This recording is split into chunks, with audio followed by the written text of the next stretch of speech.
Believe it or not, your freezer is actually good for storing more than just pizza, ice cream, and vodka. In fact, with just a little effort, you can store some surprising foods that you can always have on hand in a pinch, which will save you loads of time and lots of cold hard cash. Your freezer. Oh yeah!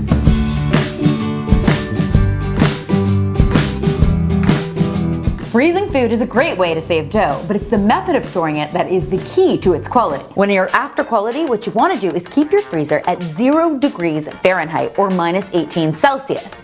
That's cold enough to keep ice cream frozen rock solid. Herbs are a great candidate for going in the freezer. Reason being, this is what the grocery store thinks is a serving of herbs. Frankly, I couldn't make it through this in a year, let alone in a week. So what I basically do is chop up all my herbs and place them in ice cube containers. Once they're in there, all you have to do is pour a little water in and you basically create herb cubes. I put them in a plastic bag, and then whenever I need herb cubes in a recipe, I just toss them right in. The water evaporates, I get all the flavor, and you haven't thrown a whole head of this in the garbage. Few things are as delicious as beautifully ripe summer tomatoes. Now, most people, when they think of preserving tomatoes, they think of canning. I'll be honest, I've never canned anything a day in my life. I don't even know how to can something. So what I do is basically just remove the stem, give them a wash, and throw them into a zipper bag.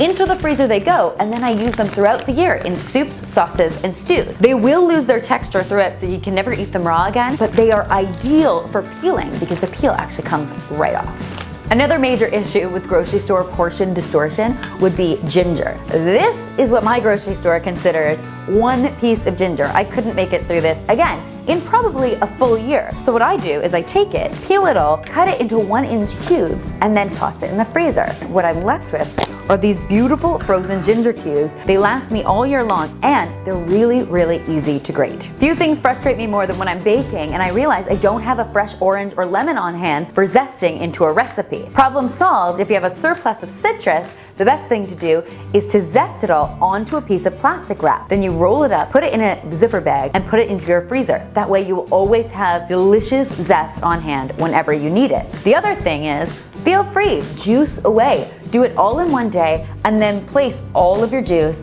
in ice cube trays like this. What do you do with frozen citrus ice cubes? Well, you could put them in iced tea, or you can use your frozen citrus cubes to chill your vodka without watering it down. If there's one universal truth about bananas that I know, it's that I always buy too many. And what ends up happening? They go black and get yucky.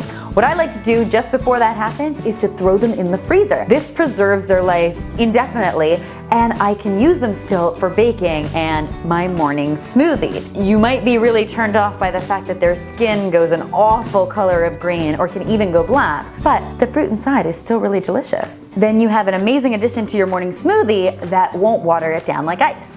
Do you have a kitchen tip you'd like to share? We'd love to hear it in the comment section below. I'm Sara Lynn, you're watching The Domestic Geek on Coral, and of course, subscribe. Cheers!